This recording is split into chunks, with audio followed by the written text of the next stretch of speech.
इस सेशन के अंदर हम एक छोटी सी टिप एंड ट्रिक को डिस्कस करेंगे।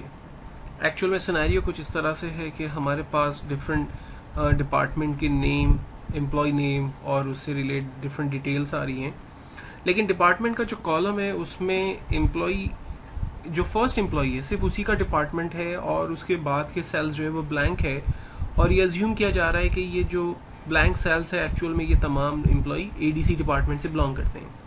और जहाँ पर एडीसी डिपार्टमेंट खत्म हो जाता है उसके बाद एक नया डिपार्टमेंट स्टार्ट होता है, एडमिन ट्रेनिंग, और एडमिन ट्रेनिंग के तमाम डिपार्टमेंट के नाम आ रहे हैं, एम्प्लॉयज़ के नाम आ रहे हैं, और ये अज्यूम किया जा रहा है कि जो तमाम ब्लैंक सेल्स हैं ये तमाम एडमिन ट्रेनिंग के लोग हैं। तो इसी तरह से थर्ड डिपार्टमेंट ऑडिट सर्विस और उनके तमाम एम्प्लॉयज़ आ रहे हैं, और जो ब्लैंक सेल्स है अगेन ये अज्यूम किया जा रहा है कि तमाम हमारे ऑडिट सर्विस के लोग हैं। इस तरह से डिफरेंट डिपार्टमेंट का सिर्फ स्टार्ट में नेम आ रहा है, बाकी हमारे पास सेल्स जो है वो ब्लैंक है।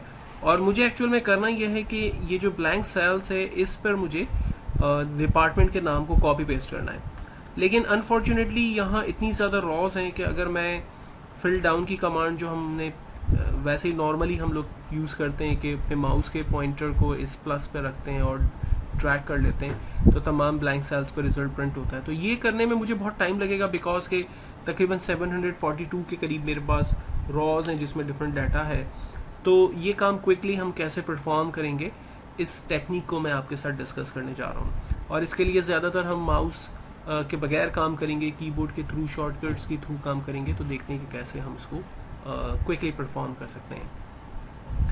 हमें सिंपल करना यह है कि हम कॉलम बी पर एम्प्लॉय नेम के कॉलम पे मौजूद हैं और कीबोर्ड में कंट्रोल बटन प्रेस किया हुआ है और डाउन एरो मैंने प्रेस की है एक दफ़ा।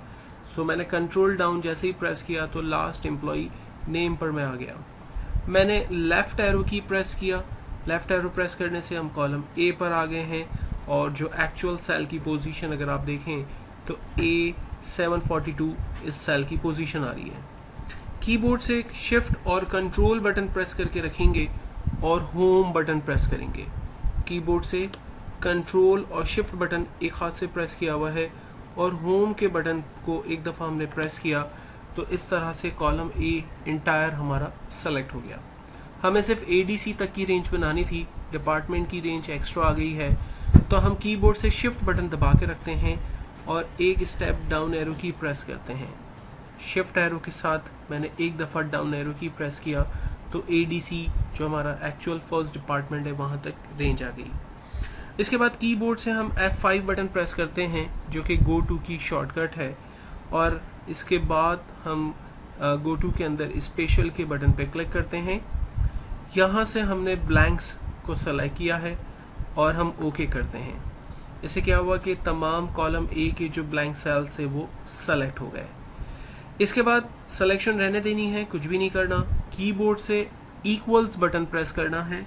आप देख सकते हैं कि इस सेल पर मेरे पास इक्वल मुझे प्रिंट हुआ हुआ नज़र आ रहा है, और मैं कीबोर्ड से अप एरो की प्रेस कर रहा हूँ। ऊपर वाली एरो की मैंने एक दफ़ा प्रेस की है तो एडीसी मुझे अब नज़र आ गया है, उसकी सिलेक्शन हो गई है।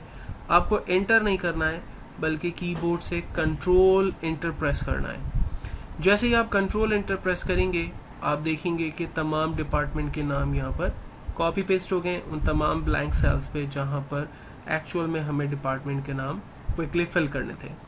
तो ये एक बेस्ट मेथड है जिसकी मदद लेते हुए अगर आप कहीं भी किसी भी कॉलम पे सिर्फ एक सेल पर वैल्यू आ रही है और बाकी सेल्स एम्प्टी है और ये काम आप क्विकली परफॉर्म करना चाहते हैं, तो इस शॉर्टकट के जरिए ये काम आसानी से और क्विकली परफॉर्म कर सकते हैं।